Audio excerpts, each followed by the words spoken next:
Hey everyone.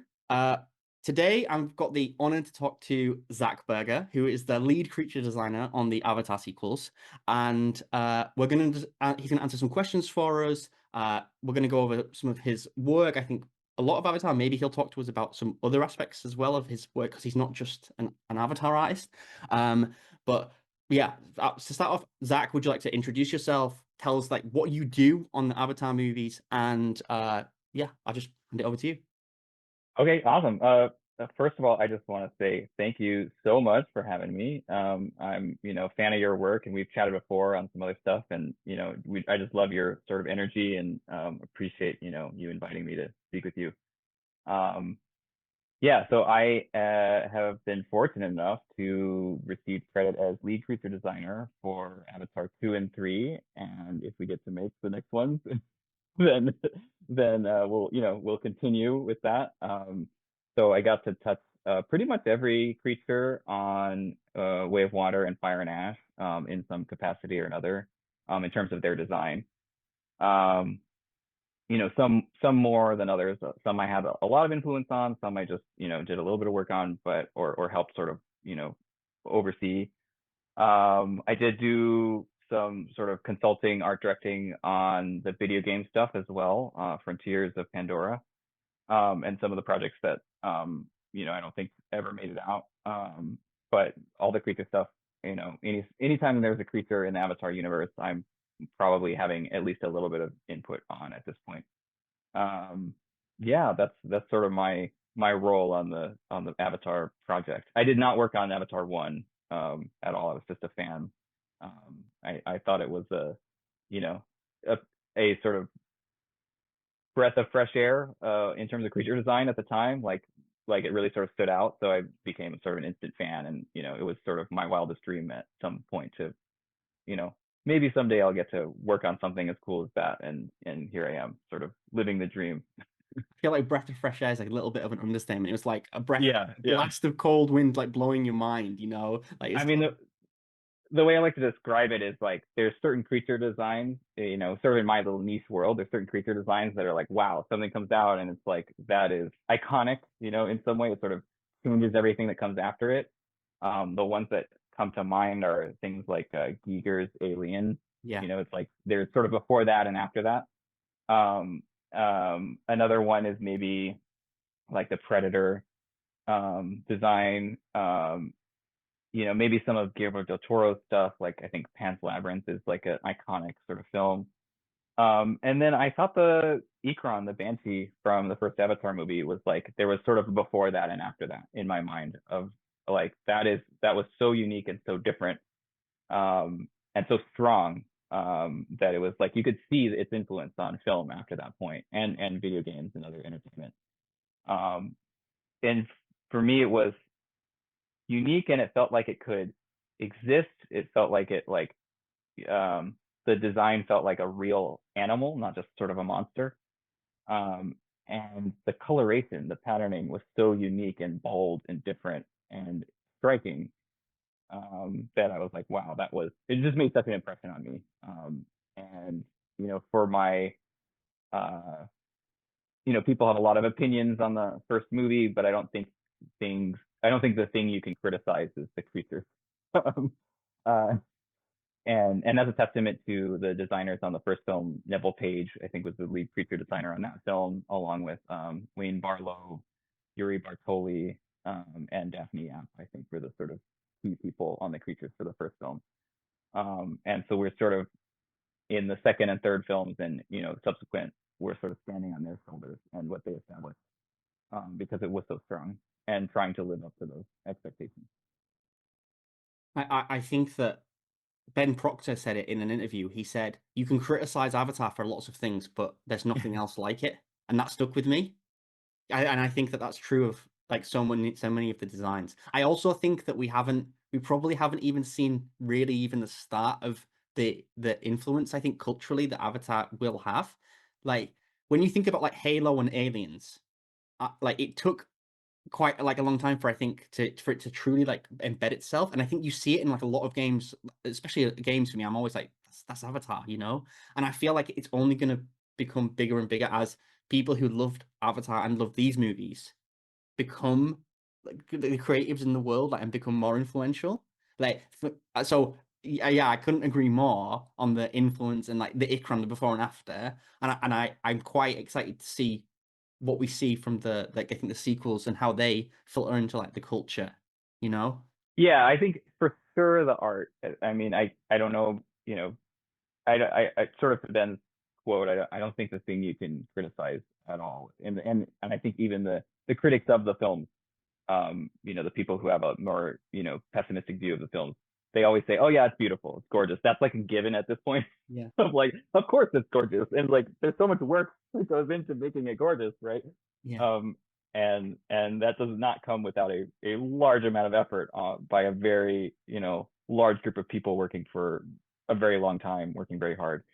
Um, so, but yeah, I hope that, you know, that we've had some, that's the highest compliment that we can have, is like that, you know, the work we do resonates with people, and at least our sort of part of these films, the art department, our sort of contribution to them, it seems like everyone says is, you know, certainly among their favorite parts of the film. So we seem to be resonating with people, and that's I consider myself so fortunate to be a part of it.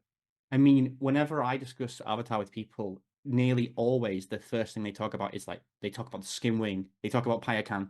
Like they're the anchor points of the movie, you know. Like it's almost like the creatures they're the thing that leave a lasting impression with people. And even with Fire and Ash, everyone's been talking about Ashley, like the Nightwraith. So that's been like a huge talking point, and I think that they really do like steal a lot of of the show, and maybe I guess maybe you could talk a little bit more about your process, like how does a creature go from not existing to an idea to finally reaching what we see on screen, like and what do you do to get it there? It depends a lot, I guess, on the specific creature and kind of where we are in the production process.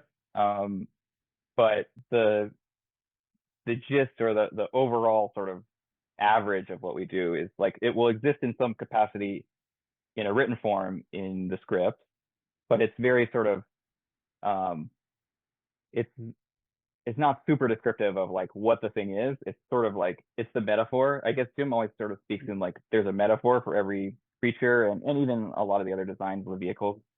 Um, so in the case of, say, the Tulkun, it's like there's obviously like a metaphor of what he's trying to convey to the audience, of like this creature has to feel like you know, an Earth like whale. Um, but the specifics of what it looks like, that's all left up to us to discover with him. So I work under one of the co-production designers. Ben Proctor is the one who handles the guy that we spoke to, Ben Proctor. He's one of the designers. He handles all the hard surface stuff, and then I work under Dylan Cole, who does all of the organic, knobby creatures, anything Pandora he handles. Um, and so Dylan, provides a lot of art direction. We work very closely with Jim, and it's usually Jim sort of going like, well, this is roughly a whale, but we don't want it to be literally a whale. So what's our Pandoran whale? Or in the case of the skim wing, he sort of knew that it was roughly a flying fish, but gigantic, and that they had to ride, and it had to feel badass, and that was sort of all I had to start off with it. Um, and so we're sort of designing within those parameters, and it's often in an ideal world, it's often like a lot of really rough sketches early on, like very loose stuff. And then we work with Jim and Dylan, and we'll sort of present options to him, like a lot of versions of like this is what it could be, like present a wide range, cast a wide net, and then Jim and Dylan will sort of pick among that.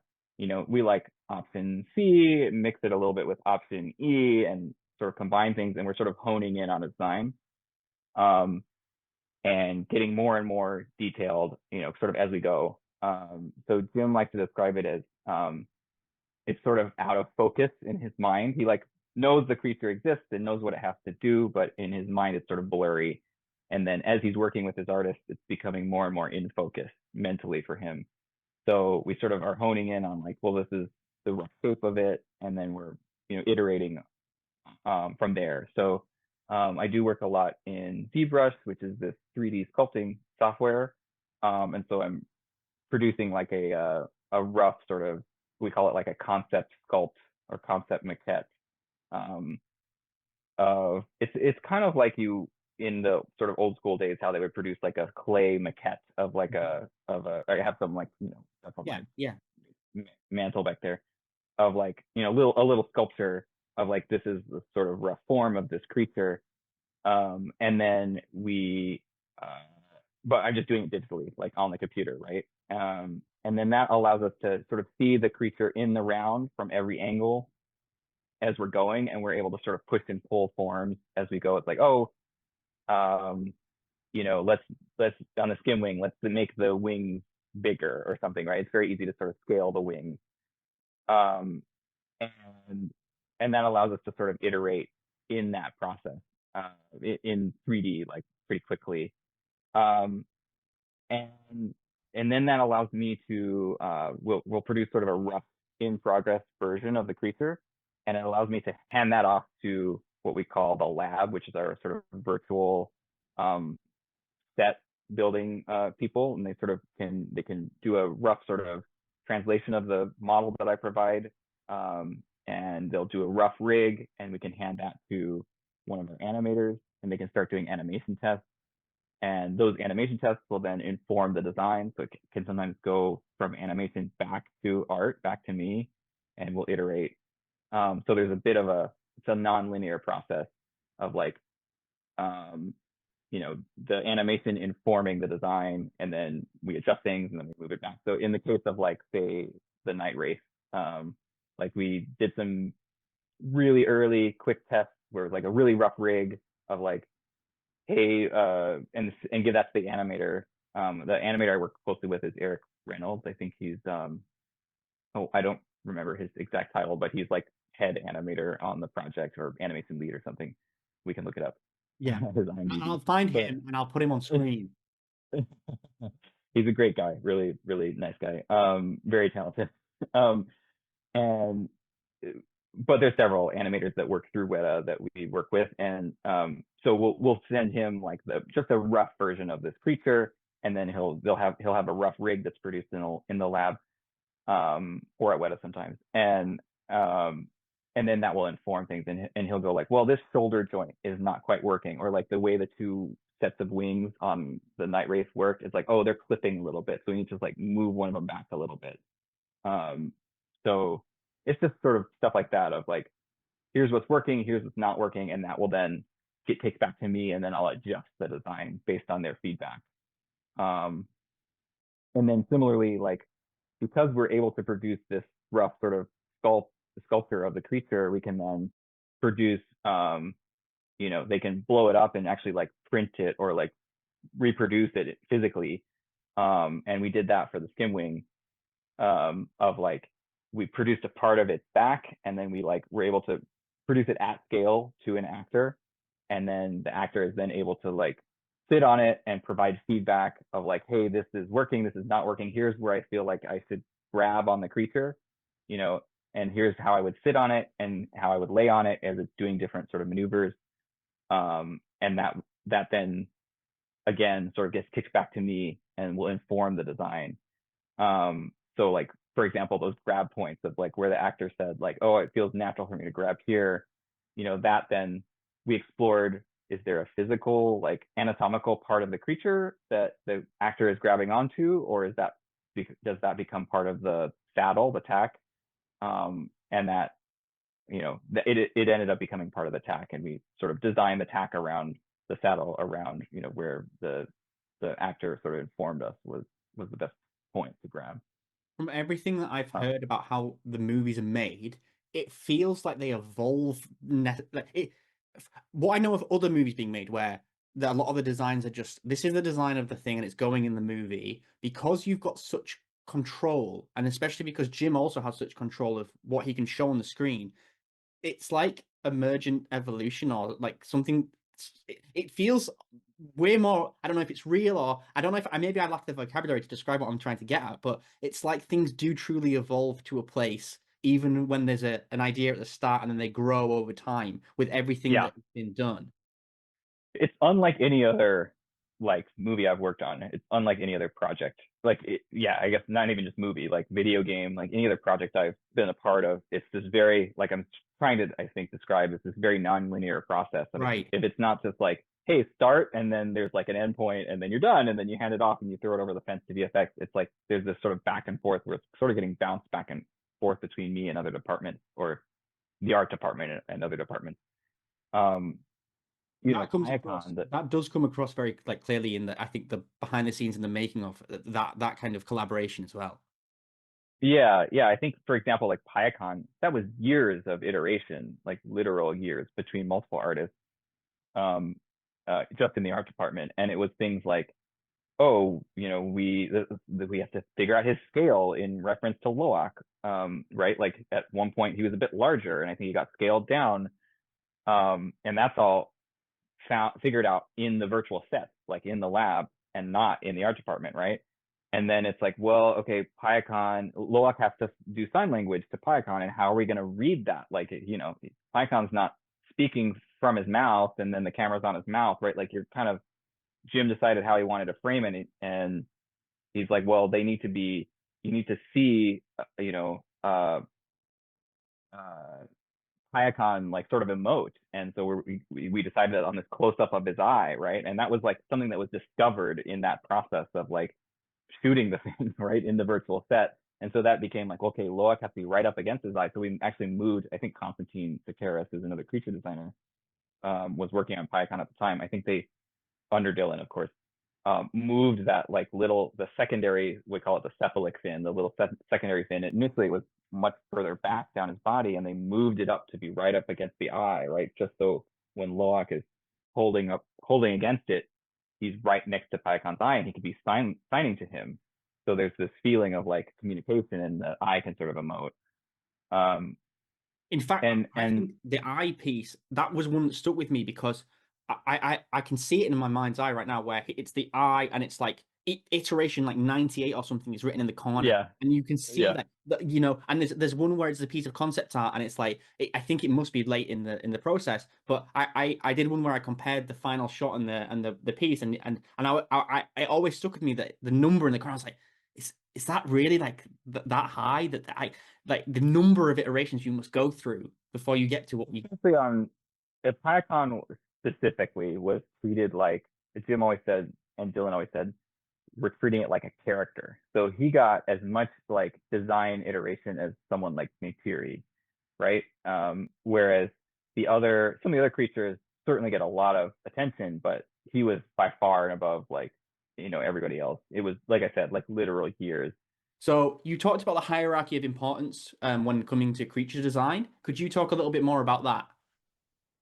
Yeah, yeah. So I like to think of things in this sort of like at least visually for me specifically, and I can't speak for the rest of the art department, but for me, like this was something that we just sort of discovered over the process of designing creatures, at least for the sequels, was I like to think of things as like this pyramid. So at the base of the pyramid is what does the creature need to do for the story?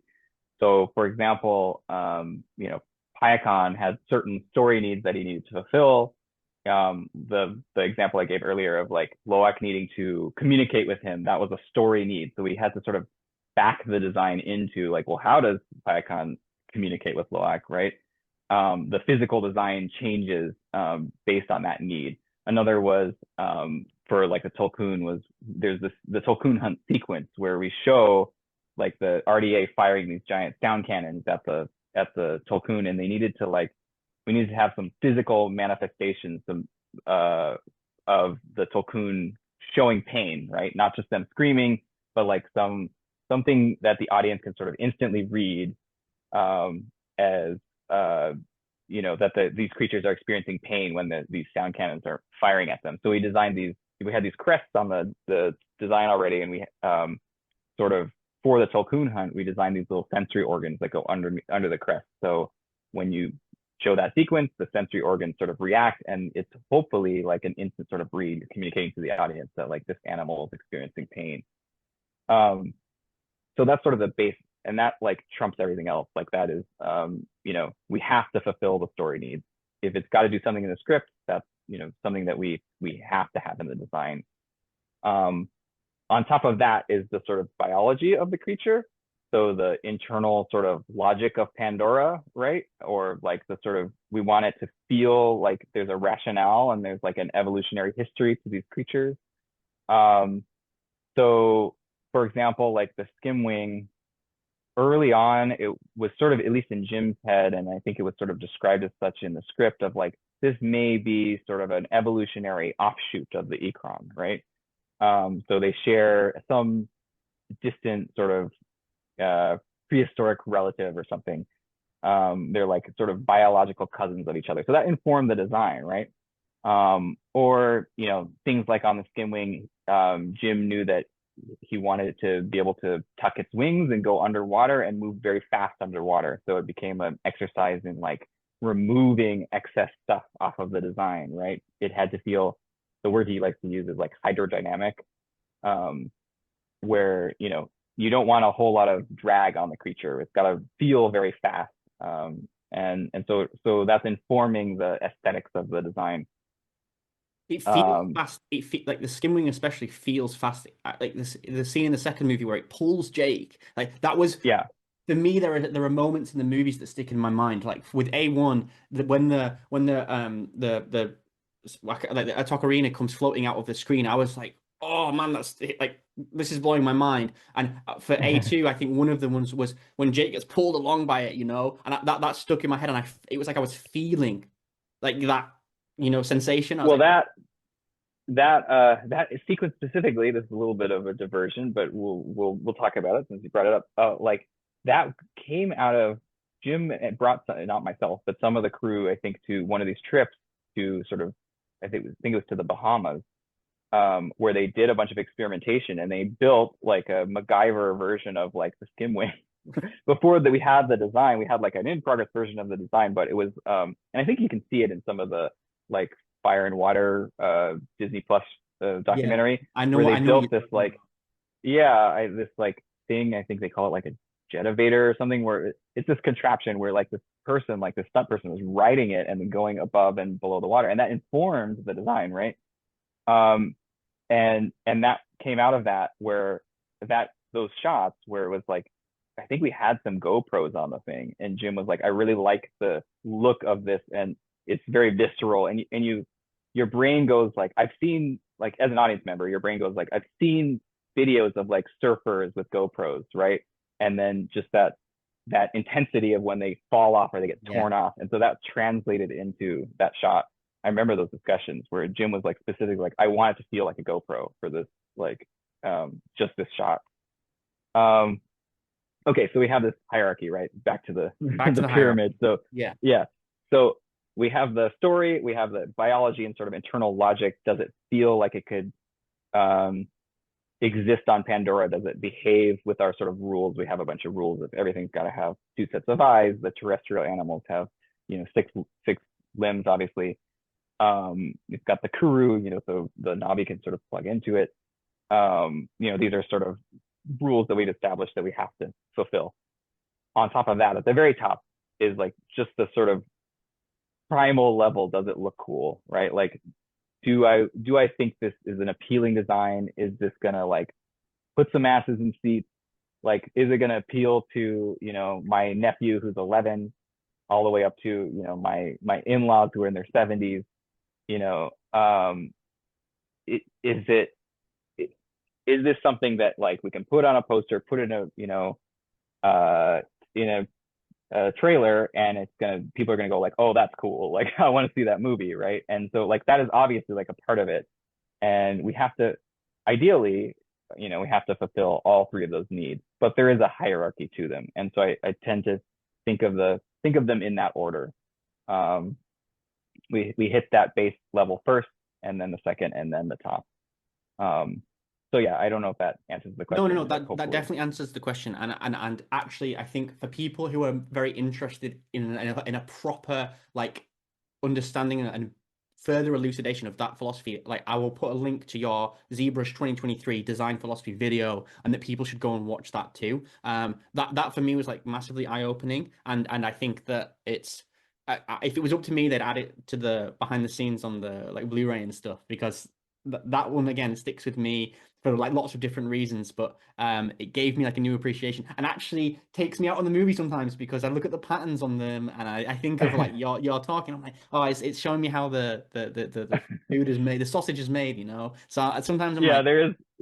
So I did give away a couple little tricks that, yeah, hopefully I didn't, give you too much of a peek behind the curtain that things are ruined completely. But yeah, no, it is it's fun. And I'm glad you watched it. It's cool to hear that, like, and I know you've talked about it before and championed that video before, and it's cool to hear that it resonates with not just like the ZBrush nerds, but like the Avatar fans as well. yeah, yeah. Because that was what I was after. Was like I felt like that venue they wanted me to show like ZBrush tricks, which is like again the sort of sculpting software was like Yeah. it was put on by the people who make ZBrush, and I don't think I did enough of that, and I think I went a little too heavy into like I was like, this is my talk. I wanted to show off.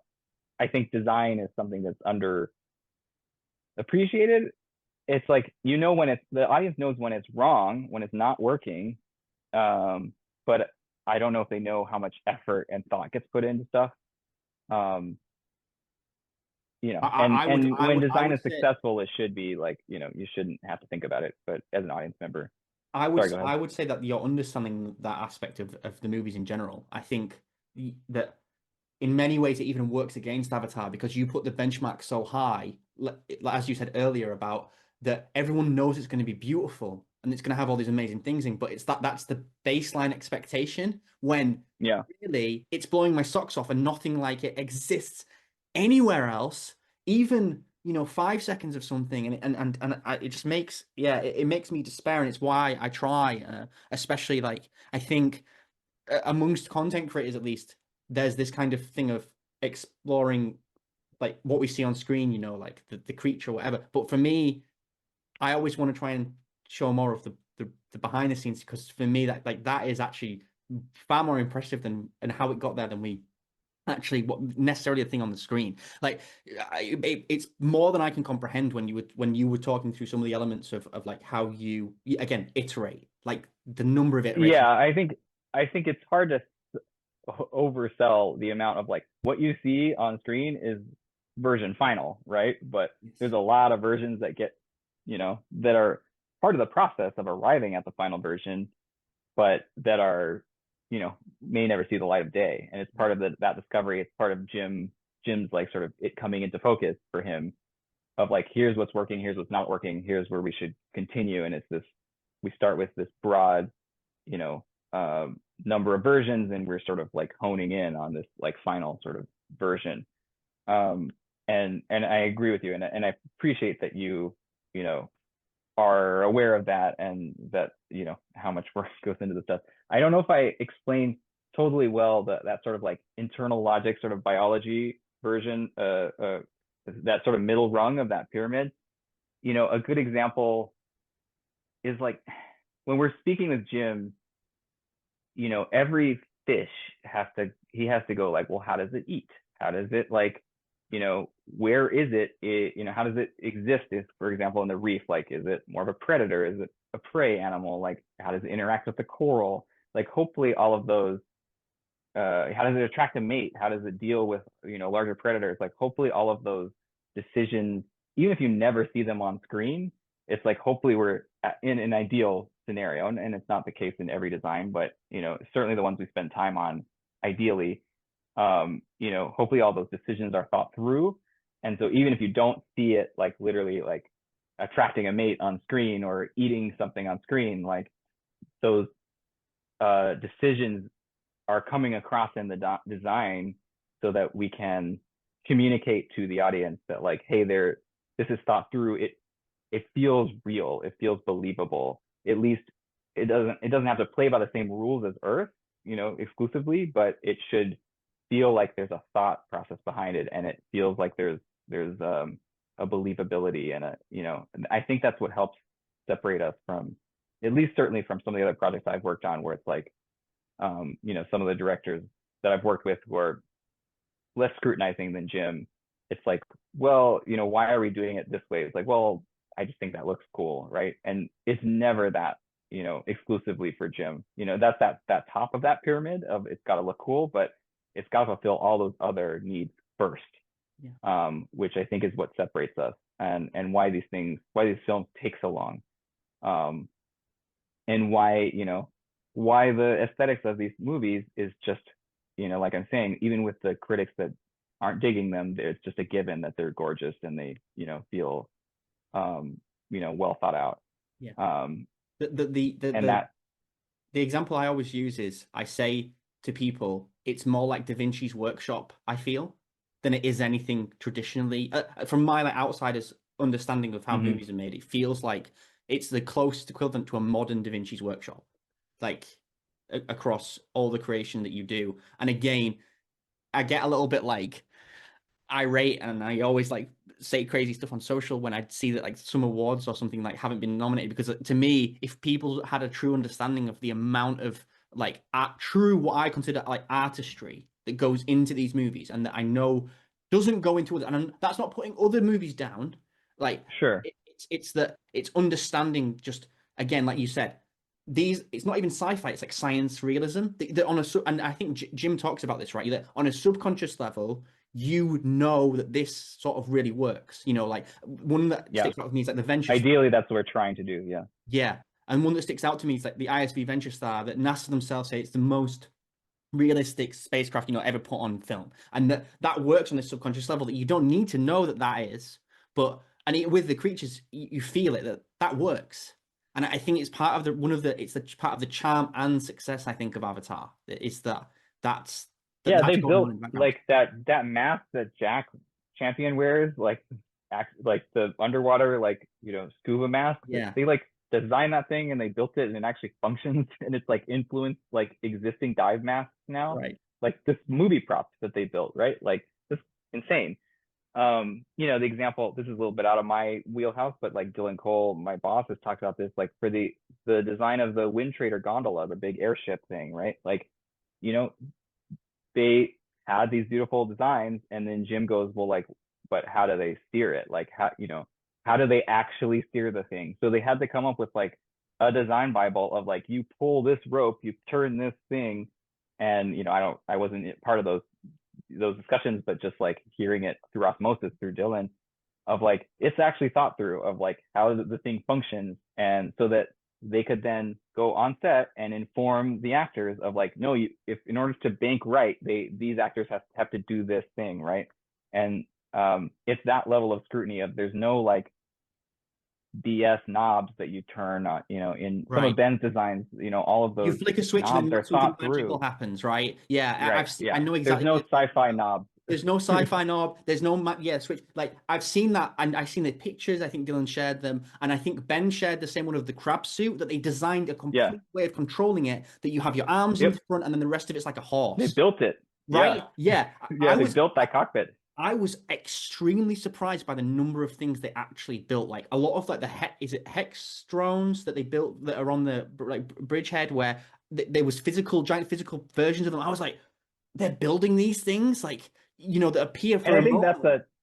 that's another misconception that I think the in this most recent marketing push, it feels like they're trying to dispel a little bit of like, oh, these are animated movies, or these are like, it's, Jim has been doing some interviews where he's saying like, it's not like Sigourney Weaver goes in and does 2 days of like voiceover, Right. for Kiri, Yeah, right? Like they've these been are, hammering the performance capture element massively. Yeah.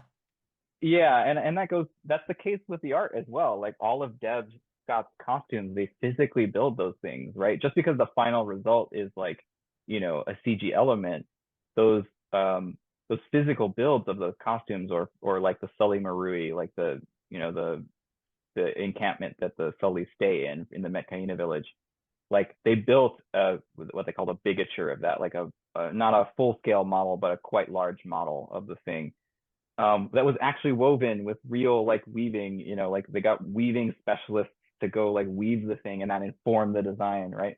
And that's that level of scrutiny, and I think that level of dedication that we hopefully bring to these designs, that just because the final result is like a CG, interpretation, realization of that design, doesn't mean that we aren't actually like thinking through things on that level the same way that you would a physical build.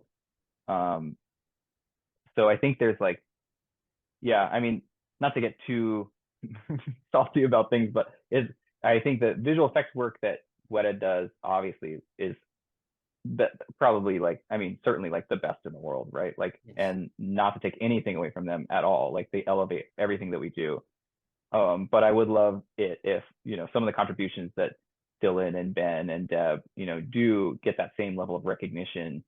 But I think that there's a perception by some of the general public and certainly by some of the awards voting, people, that this is a VFX movie, Yes. which couldn't be further from the truth. I think I will The final continue like result is VFX, but yes, yeah, yes. I will continue like every time I see you guys don't have to do it because I know that, but like I will continue like I'll be tweeting and like screaming at everyone saying like why is this award not for this and like going crazy and like I'll stand outside BAFTA with a sign or something. I don't know. I just like I feel like I will continue to try and get the message across because like for me I'm like I will continue to beat that drum, like the things that you guys do and the lengths you go. I mean, part of me thinks it's a little bit like not crazy. It is crazy, but just seeing like you said, Dylan's work on the ships and like that they don't have wheels.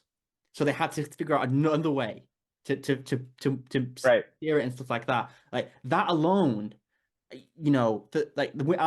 I personally don't think the Wind Traders were in the movie enough. It kind I was like, I wanted way more Wind Traders. In fact, give me a Wind Traders movie. I want Pirates of the Caribbean Wind Traders version.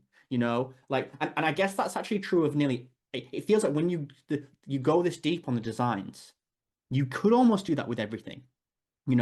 Like That's the uh, idea. Yeah. yeah, and that it's why I Sorry, go want ahead. National Geographic. I think that I'm hope like fingers crossed. I really would like to see like more media from the Avatar universe. Like do a mockumentary, do a National Geographic documentary about these I've things. always wanted to see that, like a Planet Earth style, Yeah, yeah, National right. Geographic style, like even if it's just one of my favorite shows on Apple is Prehistoric Planet. I don't know if you've seen that. Yeah, I love it. Absolutely love it. Yeah, yeah. Like Yeah, I would love to do Walking with that with Dinosaurs as Elu well and is another one. Tulkun and yeah. I think amongst Avatar, right? So amongst Avatar fans, I have Keep this yeah, like keep theory, beating that drum online. I hope that right? Disney is listening. Amongst Avatar fans, right? There's everyone loves dinosaurs, everyone loves Avatar, and everyone loves Transformers. Is like the kind of like it's almost like you can get like this. You like, okay, I know you're an Avatar fan. That means there's a 90% chance you're gonna love dinosaurs, like Walking with Dinosaurs, Prehistoric Planet, and also I think a 90% chance you're gonna love Transformers or like something like that. So again, it's like there's a lot of like overlap with I think like an aesthetic sensibility or interests that I think Yeah. that we could see more of. Like I would love to see like something like that from Avatar, like a prehistoric planet, anything like that. I mean, it's certainly an idea I have brought up internally. I don't have obviously like I'm not high enough on the food chain to make those types of decisions, but It I would feels love to to me work like on a it if no-brainer. Like, as in, yeah. I suspect it will happen because it seems like such a no-brainer to me. And again, I don't know like the how much like truly the effort that would require. I'm sure it would be a lot, but it seems to me like a no-brainer in general. If there is an appetite for it, I think if you all keep making noise about it online, I think that can do nothing. Let's put it this way: it won't hurt, right? Like Right. Yeah. if it's something that you want to see and there feels like there's a market for it that like Disney can make some money off of, then that improves its chances. Yeah. I'll But keep spamming comments selfishly as about a Nat Geo docs and things like that for sure. yeah, selfishly as a even just a fan of the franchise myself and someone who works on it, I would love to work on something like that. Sounds Yeah. like such a fun For project. me, like I always pronounce it wrong, but like the Prolomeris, the little monkey dude from Yeah, day one. I Lemurs, want an yeah. episode on him and his gang. I just want to see him swinging. Like I could legitimately watch like an hour of him swinging through the jungle. Just like that. That for me, like I would love to do that. I'm gonna just like email a script or something. I'm gonna write a script around that episode. Like we need to like start throwing ideas and saying Well, Jim's also talked about these like little like animatrix style like yeah, animated like sort of one-off offshoot projects, which maybe something like that. I don't know. Like, yeah, send in your Yeah. scripts. I don't know. Actually, yeah, I think the Animatrix, I think, would be another. Oh man, the Animatrix is so good. It's one of my all-time favorites, actually. I need to rewatch them. Yeah, I would love to see an Avatar version of the Animatrix. He's Yeah, talked about it. I mean, he said so in some interviews and stuff. I don't know. yeah. I've seen that. So, Yeah, sometimes these ideas come and go, so I don't know how serious they are, but I would love to see that too as a yeah. fan. I think like he's talked a lot about a lot of different ideas. Like there's a Science of Avatar project he's mentioned before. He's mentioned like novels, which we never got to see. We've got comics, which have been really cool. I think that the world is ripe for more Avatar like content. And again, like fingers crossed, I think with the success of the sequels, we will hopefully like see more of that.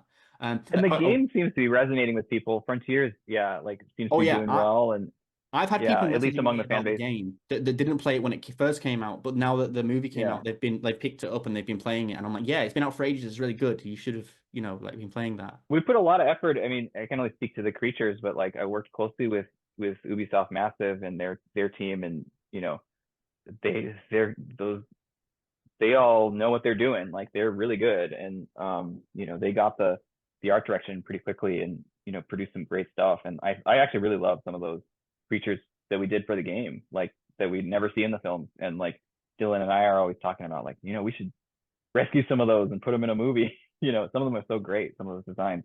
Yeah. Um, so yeah, I think it's really fun. Hopefully people are playing those and playing that and enjoying it. I think that from my understanding is there's a new appreciation for those with the new movie, and the reception has been really really positive. I think that with the third person mode especially as well that they added, Yeah. so you can see more of the world. I think that's been something that's been really good, really really good. Um, If I uh, can make another appeal for people to campaign, I would love if we could explore the way of water, stuff in the game. And I would love so the that. fans need to make some noise about that. Yeah, we need Make some noise online about we that. need some noise about that. Yeah, for sure, like 100%. Um, there's so it's like listen, it's the world's too rich. There's too much possibility. Like, I don't know. There's so much that could be done. One of the questions I wanted to ask you, going back a little bit, but Yeah. Jim has said in interviews that uh that Varang didn't have the Nightwraith initially. And I know that No. you were very involved with the design of that and how that came about. Could you talk a bit more about how, like, just about that and the process and like when did the Nightwraith like appear, like, and what was the conversation? It was super late in the process. Like like I think okay, this is all my recollection of things. It may not Okay, be entirely accurate, but my impression of things as just the creature designer. Um, it was like I think a lot of the motion capture for Una was done. Like right, like she had been scripted in the script, and all of her performance capture had been she had been writing an Ecron. Um, and that was we had done years of work already of her. Oh, now my camera's like I made a gesture and now it's doing things. Yeah, so Una had done years already of my understanding of performance capture, writing an Ecron, and she had been in the script. Barong had been in the script writing an Ecron since the script version I read was 2017. um and I think it was 2023, something like that. Like we are essentially done with a lot of performance capture. Like shots are being finalized, they are being shipped to Weta VFX to like produce the final shot for the film. And I think I heard it through Dylan and through our supervising AD Ashrita Kamath of like, oh yeah, Jim just sort of casually threw out like in a meeting like Varong needs to write a new creature, like she needs her own new creature. And we're like, oh okay, like sure. um and so it was this mad dash to get a design out, because we were in the phase of the project where Weta effects is like they need shots. They need to start producing shots to like finish on time, like hit the deadline of the movie release date, because they need like X amount of time to work on a shot, right? So that we have to sort of back into um that deadline. And so it was like I said, we were already handing stuff over, and it's sort of like, okay, let's pause, all these shots of Varong writing an Ecron, we got to rework those. And so it became you know, mad dash for me to get a design out. And uh, you know, we had to sort of like reverse engineer it a little bit of like, okay, Una's already done all this performance capture on an Ecron buck. And so the creature kind of have to, at least around the area that the writer is like positioned on, like kind of have to feel like an Ecron, at least around that sort of that area. Because it would just be too prohibitive to have to redo all that capture and all that animation. Um, so we sort of had those parameters, which was actually kind of a good thing. It's sometimes good for me to have like, you know, parameters to work within. And so it just became this like really truncated version of our design process of like, we got to get something out. And Weta is like, we need this yesterday, you know, we need this design done yesterday. Otherwise, like, we're not going to finish this movie.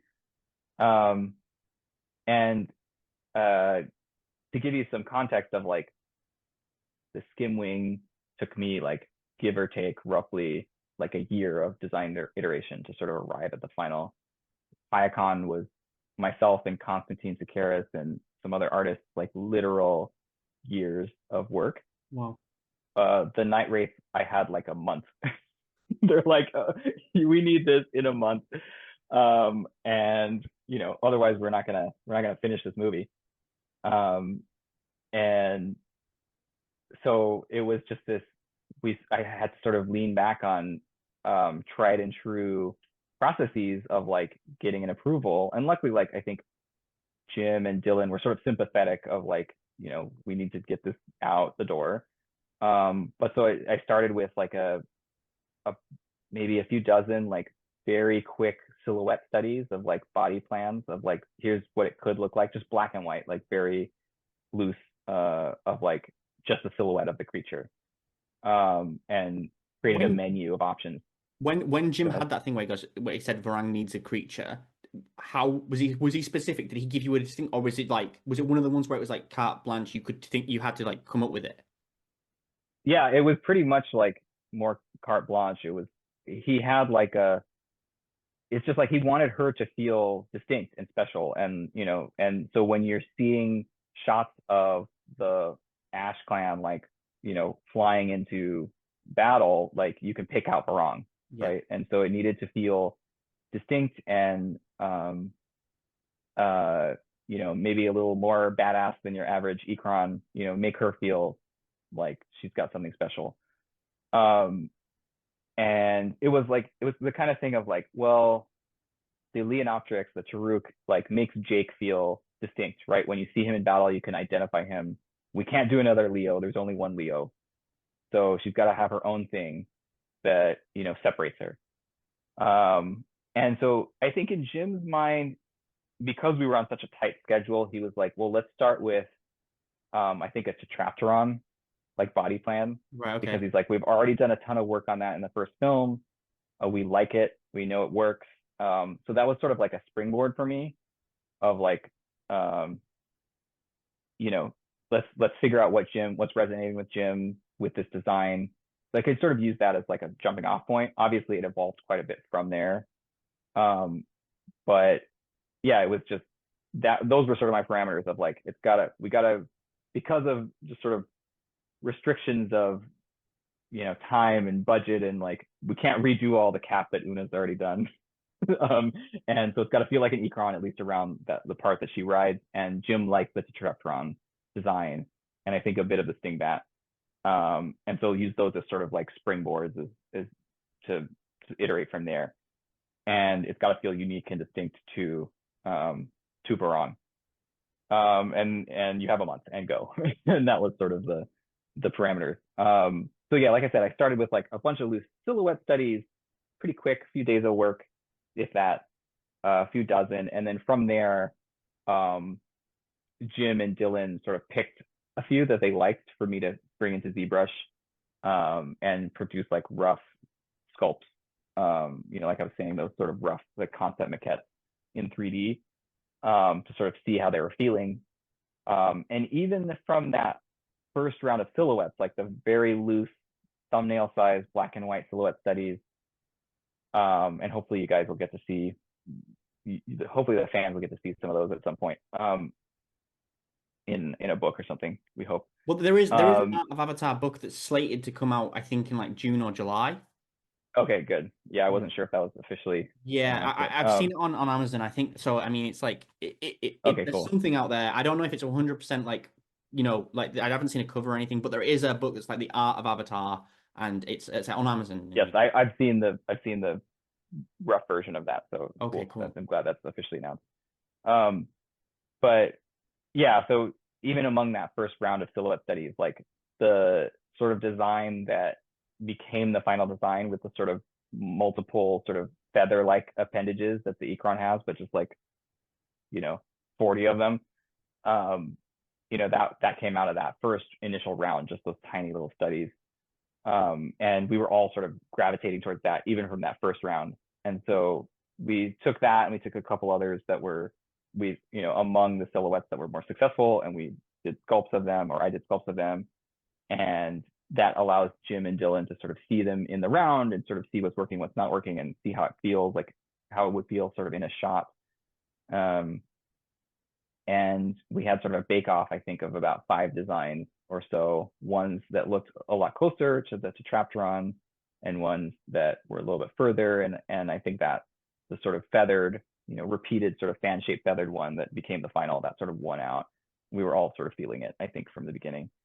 And Dylan Cole did a lot of, work with me on the patterning. There was a question of like, we knew the Ash Clan had this like black, white, and red, war paint even on their Ikron. Like, is Varang's creature, does it have that war paint, or is it sort of naturally that color? And we sort of did some exploration and sort of landed on it, her, pattern being black, white, and red. Mhm. Um, and yeah, and then it was like the process I described earlier of like, we had the rough sculpt, we sort of sent that over and did some animation tests very quickly, quick rig, and sort of seeing what's working, what's not working. I think we did 1 or 2 rounds of that with Richie Bainham, I think he's like now a producer, but he's also sort of oversees all the animation stuff. And like I said, Eric Reynolds, who's one of our head animators, and did some exploration with that, and that informs like moving some shoulder joints and stuff, like minor tweaks of the design, and like, oh, this membrane needs to move a little bit or whatever.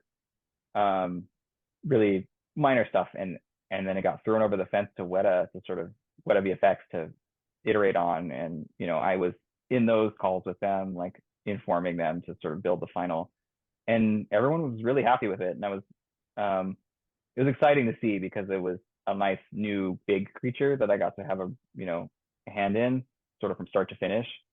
And it seemed to resonate really quickly with everybody. I mean, it was Even one of the internally, first we could pieces sort of of concept tell. art that was shown Yeah, to the world. That like the one where Varang's flying it, and like that was like bang. This is a huge like distinct piece. Like for me, like I would even say, like for me personally, I think the Nightwraith and actually like Palak as like the 2 ones where I was like, oh, like these are they stuck in my mind. Like I think just because they were so like distinct. So yeah. Wrong too, I think, is a really successful design, and that's Joe yeah. Pepe, our lead character designer, did a ton of work on her, like even before I started in Oh, 2017. I think Joe Pepe is Um, another one of the artists where I wish everyone would be hit over the head to like appreciate how amazing his work is. Like in the newest one, the making of some of his designs. Like I'm like I want those. Put them in. They should be in Avatar art gallery somewhere. Like I know there's a Lightstorm museum, but actually, yeah, again, maybe this is another college. I would legitimately love to see, and maybe it could be at a Disney park or something like that, where it was like an art, an Avatar art gallery, because again. And I put this like I think again on a Dylan one where I think some of your art that you do for it, and this is like forgive me, Jim, I think it looks better than what we see in the movie. Like it just looks like some of the I'm concept gonna art I'm gonna stay quiet. you can stay yeah of you, course, but some of the concept you art can that's say been that. posted, right? It looks like there's one where it's like Netiam's death that Dylan posted, right? And I was like, Yeah, that's a gorgeous image. Yeah, right? That yeah. that for me is just like put that on a get it like I want it in the world. It needs to be somewhere in an art gallery because it's in a beautiful piece. Yeah, that's another discussion I've tried to champion internally, try to I've had that sort of discussion of like I would like to do a bit more of that. So yeah, I'm glad to hear you say that. And yeah, again, if there's things you all want to see, like I can't guarantee that you know you can make it happen, but it does no harm if you make noise about it online. Let's Yeah, just put it that way. I Um, totally agree with that. but yeah, just to get back to the sort of Nightwraith design, I can talk through some of that like hierarchy I described, right? Like that pyramid of like we obviously knew the story need of like Varong's got to ride the creature. It's got to be, that was some of the stuff I was describing of like it's got to be distinct to her. So that informed the design. It's got to feel like Varong's creature, right? And so I think that I don't even know if this was ever explicitly said, but just um, it might have been sort of subliminally in my mind. Varong has this very like distinct costume element, which is the fan shaped, element around her head. And I think that that informed the visual design of the Nightwraith, right? Of like it's got this fan shaped sort of these feathers that sort of form this fan, sort of a double fan. Um, and yeah, and so it was like that was one of those discussions of like it came out of Jim liking the Tetrapteron and the Stingbat designs, and so we sort of used that as the base, springboard for the head shape. But I was like, oh, it kind of feels like a hornbill. So like anatomically, what is the hornbill sort of task? What does it do? And so we were sort of backing into like, well, the hornbill, I think they use it to, and I could be wrong about this, but they use it to amplify some of their calls. Like it's kind of hollow, right? And so it can Okay. be used to like, it's like a resonating chamber, right? So it's like thinking through that stuff and putting that in our design. And even if you never see that, it's informing the design. And then I was started elongating it. And I was thinking like, well, maybe even if we never see this, like maybe if there's two of these Nightwraiths in the wild, they could use their horns to sort of do these aerial jousting matches, right? Where they're competing for territory. Sort of like like an elk or something, like Yeah, budding yeah. antlers. I literally thought about that. I think watching the movie where it's like you can imagine them fighting each other. Yeah, so it's like that sort of that's we're thinking through the biology and the logic of like all of these decisions. Um, people do ask me why what's the biological logical reason that she has all those feathers, and it's like, well, part of that was that top one of like it just looks cool, like the top part of the the pyramid. But we sort of back into it a little bit of like, well, maybe that could allow her to be a bit more um adeptus or nimble in flight, right? Like in flying. Um, and um, you know, allow her to sort of maneuver in ways that other, traditional Ikran cannot do, right? So it makes her just that much more badass. But part of it is that top level of the pyramid. That's just a cool part of the design. Obviously, it hits those other elements of like the fan shape on Varong's costume, but part of it is just like, oh, it's so badass that like when you see it perched, landed, and then it's got like the light shining behind it, and it sort of flares out in that one shot. It's sort of like these peacock feathers of like it just creates this very regal looking creature. So that's that one of like you're gonna see it in the trailer and it's gonna put some asses in seats, hopefully.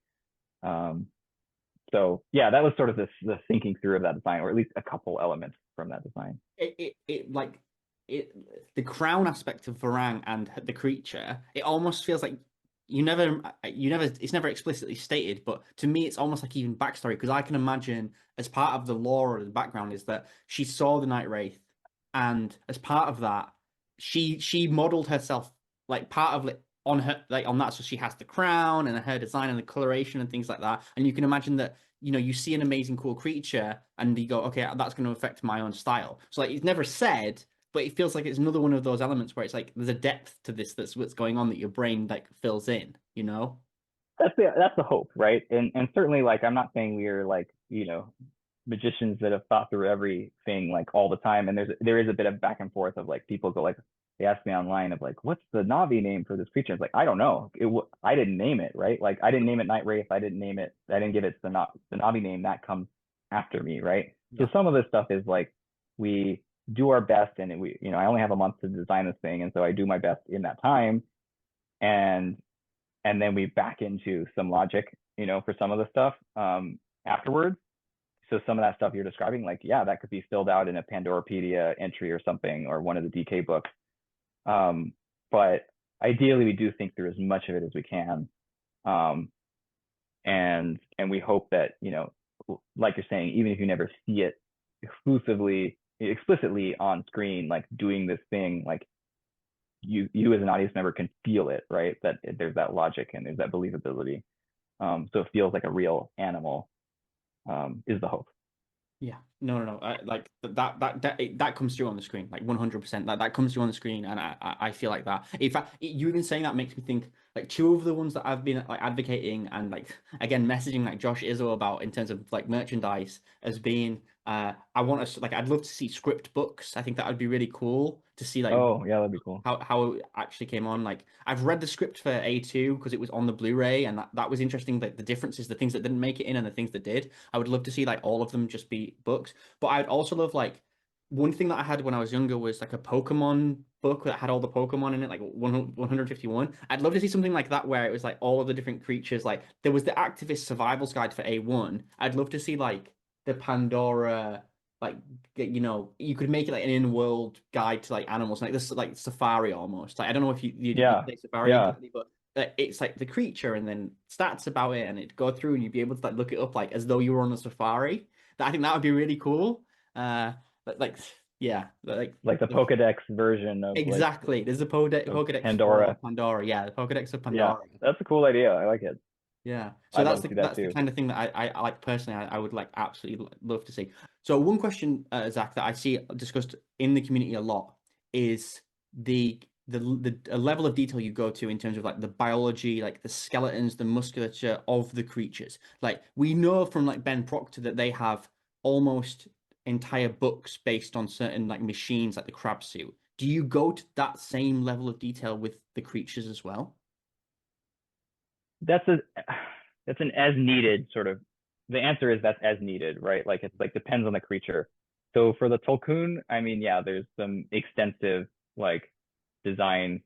I don't know if we have like a design Bible, like the way that Ben is describing for the crab suit of like where it's all in one place. But yes, that level of thought is put into it of like what is the like Constantine did some studies of like Tolkien, skulls of like how does the thing actually like articulate. You never actually see it, but like you want to have thought through it at that level of like the mouth opens up in such a unique way that like we need to know what the skeletal structure underneath this is doing, right, in order to inform the effects. Um, and or like the rear flukes, like the fins on his tail, like those behave in such a unique way that there were some studies done of like what's the underlying anatomy here. um it's loose stuff. I don't know if we'll ever see it in an art book or anything, but it does help inform everything. um yeah, I mean, the level of sort of design specifically on the Tolkien is intense. Like I like to say that every design is actually at least three designs, for every creature. So there's the sort of anatomical form of the design, the sort of sculptural form that I do in ZBrush, but that's usually just we're figuring out the anatomy.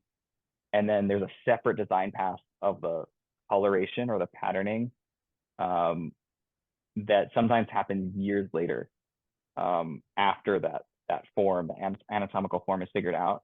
And then sometimes even years after that, there is the bioluminescent pattern, which is a separate design path. So that's on every single creature. We do at least those three design passes. And then in the case of the Tolkien, there was all that stuff we discussed about the story needs that it needs to fulfill. So that eye for PyCon got so much screen time that we did dozens or more iterations on that eye design, and that eye pattern each got its own like sort of design path. The bioluminescence of the eye got its own design path. um, and there's half a dozen little things like the blowholes on the Tolkien got its own separate design path of multiple iterations. How do those blowholes function? um the sensor crest, everything. um and then in the case of the Tolkien, like they all had tattoos, so those got a design path. And there was a whole exploration phase of like, what does a giant space whale tattoo look like, and how do we make it read? Because it's got to feel like these things are the size of skyscrapers, and so it needs to have this sort of visual fidelity of holding up in a close-up shot. But it's got to feel unified, and like there's like an overall gesture to and in the wide shot as well. So there's like those two separate design constraints. And Jim wanted it to feel sort of Polynesian and but not literally, so like, and it's got to feel like it belongs with the Metcaina, but not be identical. And so there's all these considerations for the tattoos. Yeah, Yeah, so I was going to say, I I would think say, so it's the I don't know if that answers your TLDR is, question. I was going to say the TLDR is it's as needed in terms of the depth, but actually it makes me think also of your Yeah. ZBrush talk, where you talk about it being there's layers of design that go onto these. So like you say, there's the tattoos is one layer of design, the patterns on the Tulkun are another layer. Again, another reason why people watching should go and also check out after they've watched this, only after, don't just swap, but after they've watched this, go and check out his ZBrush We go into presentation, much more detail. Yep. much more detail, and actually the technical and how aspects behind it that I think is something that people should also go and check out. And again, I will put a link to that in the description.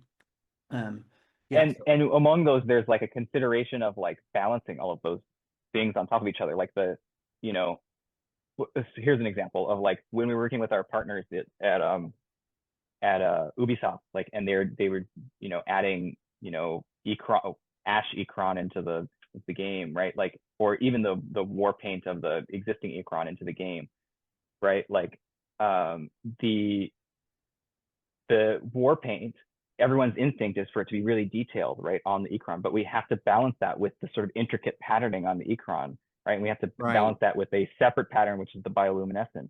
And so you have these three patterns. You have the coloration, the bioluminescence, and then the war paint on top of that, and they all have to read. And so there's this balancing act. So the war paint becomes very um, bold and big gestures, right? So it is instantly readable as something different from the coloration. I That's didn't just a even ever micro think example, about one like of many. I think before I watched the ZBrush thing, I never thought about it, but when I was watching it, it's like my head was hurting from trying to just trying to wrap my head around the level of complexity. Because you're right, it's like there's designs on top of designs on top of designs, and it's again, it's one of those things that I personally think it gives you a much deeper appreciation and understanding of the movie. And when I'm watching it, I'm like, oh my God, people don't even know what they're looking at. Like a lot of the time, it's like people, even 1% of a tiny percent of what they're looking at in these movies. Yeah, there's just a lot of thought and consideration going into everything. Like the Ash People war paint is like, there's a reason that is so simple. Like the Varong's like design is very bold. Like the war paint design on her is very bold and simple, and that is purposeful. Right, that is a thought process that we went into, because she's going to have her underlying sort of Navi patterning that peeking through underneath it, right? That so you don't want those two things to compete. Right. um and yeah, there's just that level of scrutiny, hopefully brought into everything. Would you be able to talk to us a little bit more about like the kind of inspirations you have as an artist, like working on Avatar and more broadly? Well, it's interesting that you asked that. Yeah, I mean, like, I guess, like, I'll start with the more broadly stuff, but like I have a lot of inspiration. Some of my biggest influences are a couple other artists, actually. I had the pleasure of working with Crash McCreary, who was one of the main designers of all the Jurassic Park dinosaurs. He's a bit more senior than me, obviously. He did a bunch of work with Stan Winston Studios when that was around. A couple of Jim's movies, actually. I think Terminator 2, but just a legendary, still living artist that I was lucky enough to, I was a fan of, that I was then lucky enough to work with on a different project than Avatar. And just, they say sort of, don't meet your heroes because they'll disappoint you. But in this case, he was not only an incredible artist, but just a super nice guy and an amazing human being. So very lucky in that respect. Another major artistic influence for me is Wayne Barlow, who was one of the creature designers on the first Avatar film. And never met him, but just a huge fan of his work. And I think it's because it's so outside the box. I almost think a lot of the Avatar creatures, in their final iteration, they get sort of presented in a way that's more digestible for an audience. Like, we want to really communicate to the audience like what is the metaphor for this creature. Like the audience needs to understand that like the dire horse is metaphorically a horse, like they ride it like a horse, right? But Wayne Barlow has these like really outside the box, like really out there sort of early versions of the dire horse that I think are really interesting and unique, and that only he could um, produce. And he's also still living and just does I'm a incredible work. And huge fan of Wayne Barlow. He's one of the yeah, ones where like I think for me he and there's a Polish artist called I think Zlatoslaw Beksinski. yeah, yeah, Those two for me are the inheritors of Geiger's like I don't know like the energy in the way. Like Wayne Barlow was a huge one where I'm like wow, this guy is outside of Avatar. yeah, This yeah. guy is an It's absolute just a completely unique voice too. That's yes. just like only he can produce his work, and I think that's something I aspire to. I don't think I've achieved it yet, but of just like you can see a Wayne Barlow piece and you know that it's his, and not only in the sort of like technical approach that he does of like how he technically produces the work, but just in his sort of design decisions of like that is such a bizarre, in a good way, like bizarre unique take on how to solve this problem. That's just he's an inspiration. So yeah, those would be two that like immediately come to mind that are sort of outside the sphere of people that I've worked with directly on Avatar. Although sort of worked indirectly with both of them, I guess, in a way. But like definitely some of my inspirations are some of my other colleagues that I've gotten to work with on the Avatar sequels. Um, Konstantin Sakaris was a huge inspiration to me. He was one of the other creature designers that I worked very closely with. He did a tremendous amount of work on Pyacon. Pyacon is at least the broad strokes of that design are largely his of the final version. And so Konstantin, it's really funny because I actually met him when I was an art student. And I met him at, I think it was Comic-Con or one of the like conventions, and asked him to give me a portfolio review. And he was obviously like already an established professional. He's a bit more my senior, and so it was just so cool. Like he was obviously like even at that point he was very kind and like giving with his time, and I really looked up to him and his work. And so it's so cool, like years later, to be in the same room with him and working with him on some of the same designs, passing him back and forth. And he's just a, amazing professional and great collaborator and just a nice guy. And I've learned so much with him, from him, and working with him. Um, Obviously, working under Dylan Cole. Dylan is, I speak with people and everybody that works in this industry, in order to sort of make it in film or in working in video games, like you have to be a talented artist in order to just make it. Like you have to be above a certain threshold. So everybody's like good, right? But Dylan is like generationally good. He's like so good. uh, so it's just such a privilege to work under him and to like learn from him, because he's um you know, it's cool. It feels like such a privilege to like learn from him. His command of color is, I don't know of another like sort of artist working in film that's as good. Like um so it's just I hope to that just it being in the room with him and like, taking art direction from him, that like some of that is hopefully rubbing off on me, that I can carry through to other projects at some point in the future. Um I had the pleasure of working with Ian Joyner, who he's another creature designer um, on the Avatar sequels, and he did a lot of work on the Elu, a lot of the work on the Otter, which everybody loves in the third movie, and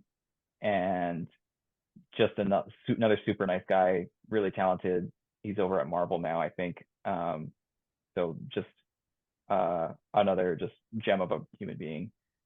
Daphne Yap, who worked with us on the creature team, but she also sort of bounces around to different sort of organic designs on the Avatar movies. She's worked on all three of the movies. I think she may be one of the only ones besides Ben and Dylan, and probably Joe Pepe. But yeah, she's just a complete, speaking of outside the box thinkers, like just her sort of sensibility is so unique to her. And I think she's honestly like a sort of a secret weapon for the Avatar sort of design approach is comes from Daphne specifically because she's just the work she produces is so unique to her and no one else can do it. So a lot of the creature patterns are get sort of Daphneized, like they go through the Daphne filter, and she just brings some so much unique um, perspective to the table. Um, and she works in like pencil, like it's incredible just sort of seeing her work. Like she's just sketch like we're all on on our computers and digital, and she's just sketching away in pencil.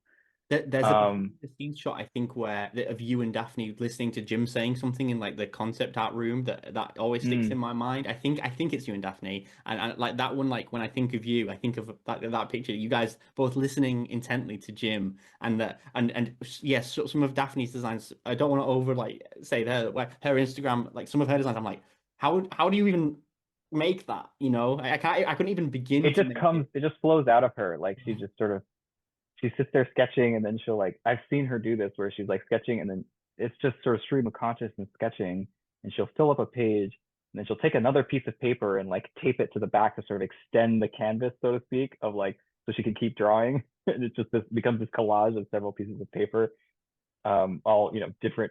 They're not like synced up. They're like just off in a corner and like little patches of. It's just a unique mind, and it was such a pleasure getting to work with her. Yeah, Joe Pepe, who was our lead character designer, who I think is, you know, des- responsible for a lot of Morong's, early design. Obviously, Deb's got, and her team did a ton of work on that. So not to detract anything from Deb's contribution, but that is, Joe had a big influence on that design, and I would love for him to get some credit for that.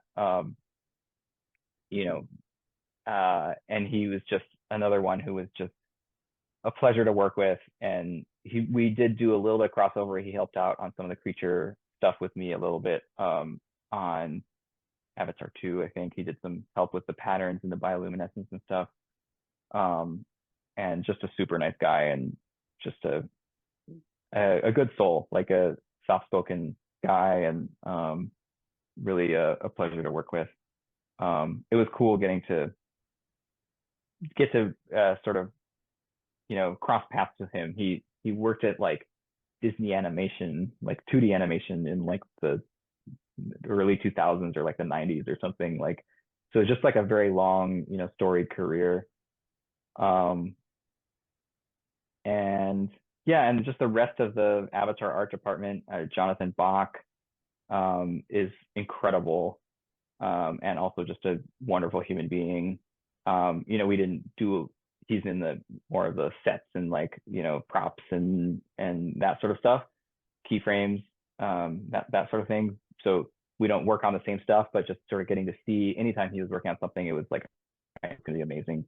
Um, Jonathan Berube, Saiful Hawk, Nick Jindro, um, I'm sure John Park, Paul Osimo, Fausto De Martini is Yeah, like one I've of the hard surface some of guys. Fausto's Fausto is like, yeah, mind blowing. Like I've yeah, seen his work as well. I will put a list of these in the YouTube description of like I'll go like you can either like help me with a bunch of names and I'll go and hunt down a bunch of names and I'll do the because and I'll try and add links where I can find them to any of like the Instagram accounts, which I think like a lot of artists use as their repositories and showcase yeah, their art.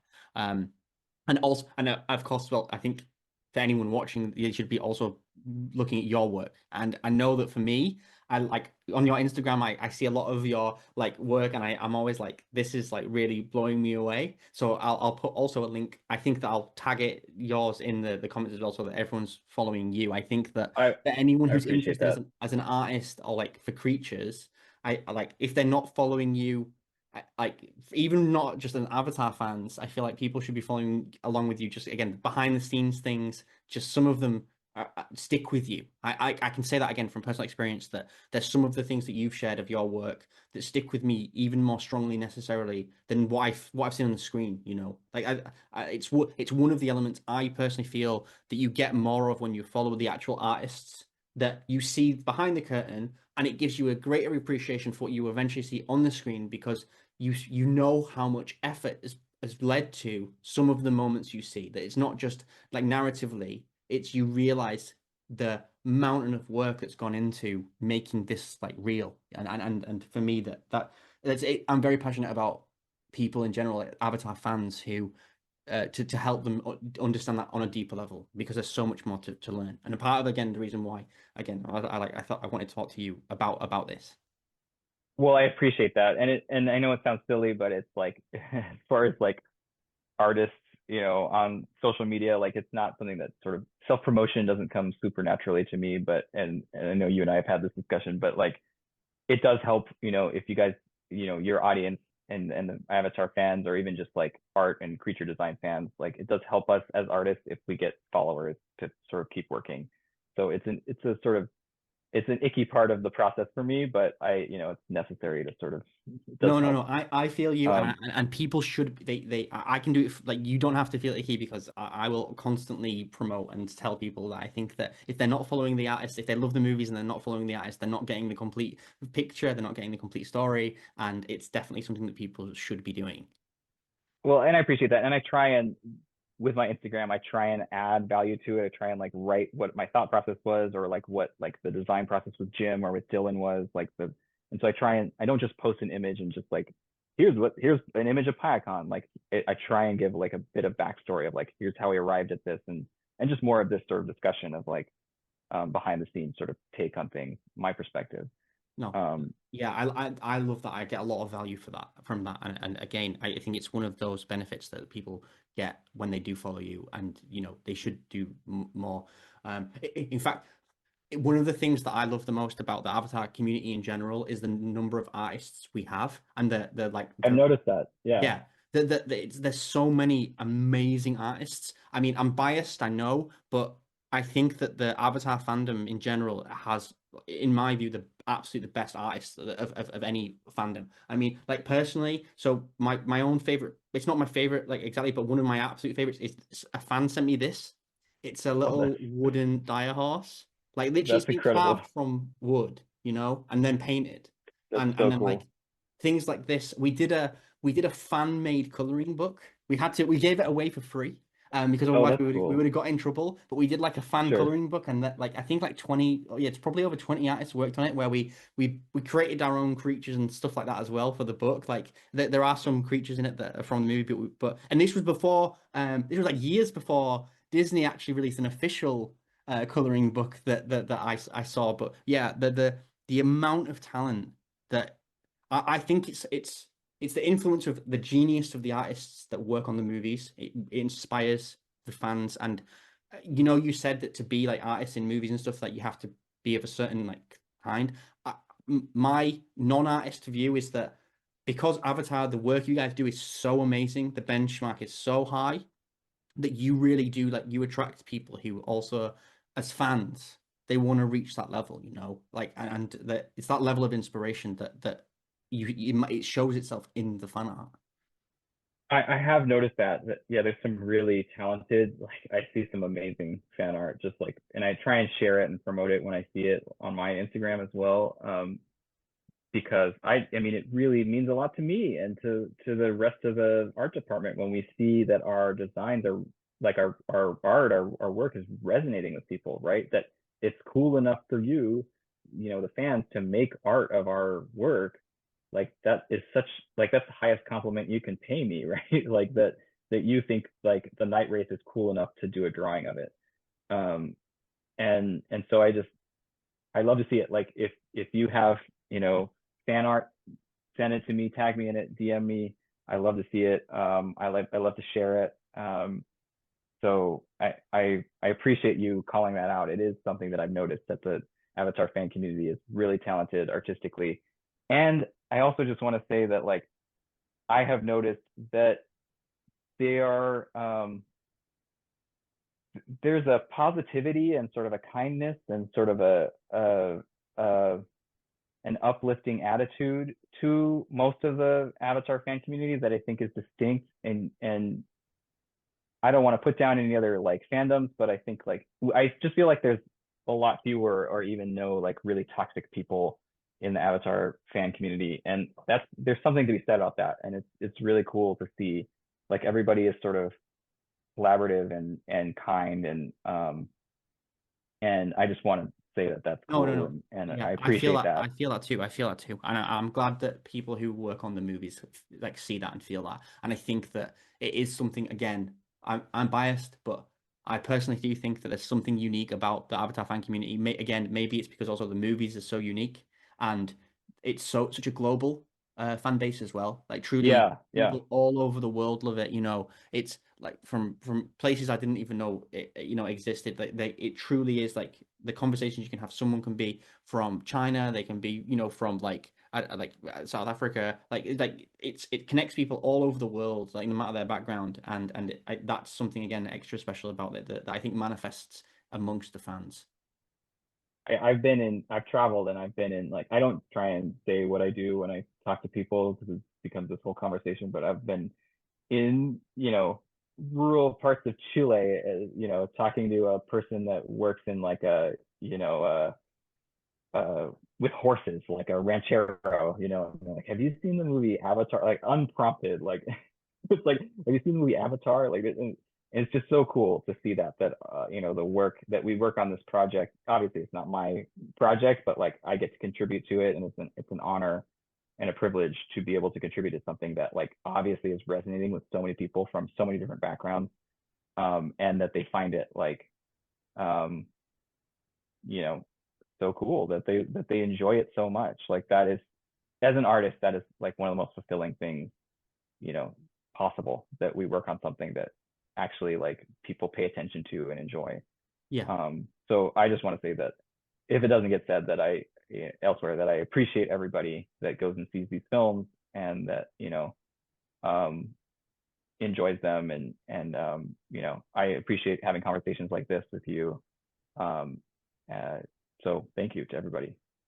I mean, like I said, it's something that I hope everyone from this video and all the other videos at your socials and things that all the extra materials that people can consume around this. I hope it's something that more and more people can understand as past, present, and future fans alike can use this. So yeah, and Zach, thank you so much like for talking us through this. I know that it's something that a lot of people discuss and really enjoy. Yeah, no, thank you for having me. It's honestly been a pleasure. I'm glad we finally were able to make this happen, and happy to do it again if we can make it happen again in the future. And if anyone has any maybe specific follow-up questions, leave them in the comments or something, and we'll do a future video or something. Yeah, I would love that. I would love that. Yeah, again, so thanks, Zach. Thanks everyone for watching. Thank Okay, you all right. for So watching. Appreciate it.